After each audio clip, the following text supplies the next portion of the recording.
que son frère dormait désormais dans une cabane sur l'île et qu'il consacrait ses journées à apprendre la magie des éléments avec sa licorne à lui. C'était tout l'ennui avec les lettres. Elle rappelait à Kéna qu'elle n'aurait jamais de licorne, elle. 2 ans auparavant, elle avait échoué à l'examen d'admission et son destin avait été scellé. Elle ne partirait pas. Elle ne développerait jamais de lien privilégié avec une licorne. Elle ne vivrait jamais sur l'île. Et depuis qu'elle avait rendu visite à son frère quelques semaines plus tôt et qu'elle avait fait la connaissance de sa licorne, Atou du Vaurien, elle avait de plus en plus de mal à lire les lettres qu'il lui écrivait. Elle n'arrivait pas à chasser de son esprit la façon dont les mouvements de Skandar et de Vaurien se répondaient, comme s'ils partageaient une seule et même âme. Les muscles puissants de l'encolure de la licorne noire, les étincelles qui jaillissaient de ses ailes comme des grains de poussière d'étoiles, l'amour farouche dans les yeux de Skandar lorsqu'il regardait Vaurien. Un lien plus profond que celui qui unissait un frère à sa sœur. Un lien capable de produire de la magie. Kéna retira le sable sur ses pieds avant de remettre les souliers noirs de son uniforme du collège.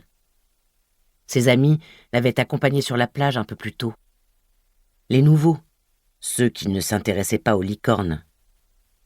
À son retour sur le continent, après avoir assisté à l'épreuve de sélection de Skandar, elle en avait eu tellement assez des questions incessantes sur l'île qu'elle avait fini par épancher son fiel et dire que c'était comme ici, mais en pire, que les licornes n'étaient que des chevaux effrayants aux ailes répugnantes.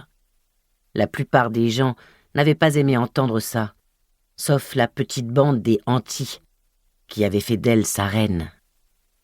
À la récréation, ils venaient l'encercler et riaient lorsqu'elle leur racontait que les cavaliers étaient obligés de porter de vieilles vestes rapiécées et de vivre dans des arbres.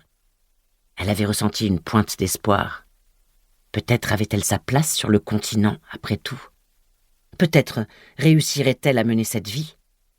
Elle avait même refusé de regarder la Coupe du Chaos cette année avec son père. Elle avait fait semblant de ne pas remarquer son air blessé quand elle l'avait planté devant la télé, le laissant suivre seule la célèbre course de licorne.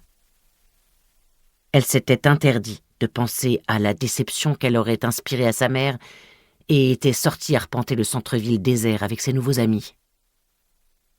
Ce jour-là, elle avait raté la nomination de Nina Kazama au titre de Commodore du Chaos et une première historique. Jamais encore une cavalière venue du continent n'avait remporté cette compétition. Kéna avait feint l'indifférence. Dès qu'elle s'était retrouvée seule dans sa chambre, pourtant, elle avait regardé des centaines de vidéos de Nina et de sa licorne, méprise de la foudre, qui franchissait la ligne d'arrivée. Elle avait alors compris que sa place n'était pas vraiment près de ses nouveaux amis, qu'elle jouait la comédie. Au moment de taper le code de son immeuble, elle repensa aux cabanes qu'elle avait aperçues sur l'île. Elle fut aussitôt envahie par le regret.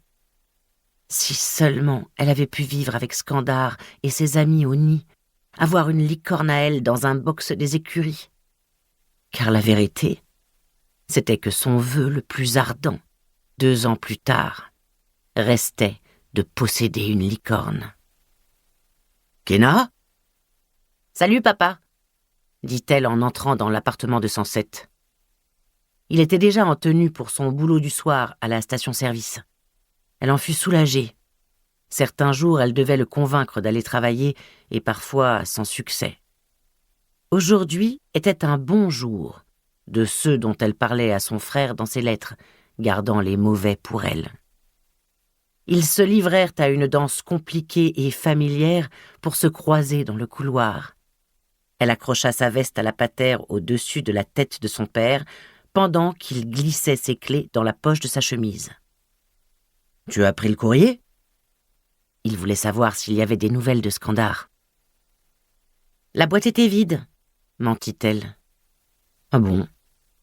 On aura bientôt une lettre, j'imagine. » Il l'embrassa sur le sommet du crâne. « Bonne soirée, ma chérie. À demain matin. » La lettre de son frère, dans sa poche, lui brûlait les doigts. Pour continuer à écouter ce livre audio gratuitement, cliquez sur le lien dans la description et vous pourrez l'écouter en entier sans frais grâce à l'essai de 30 jours d'Audible.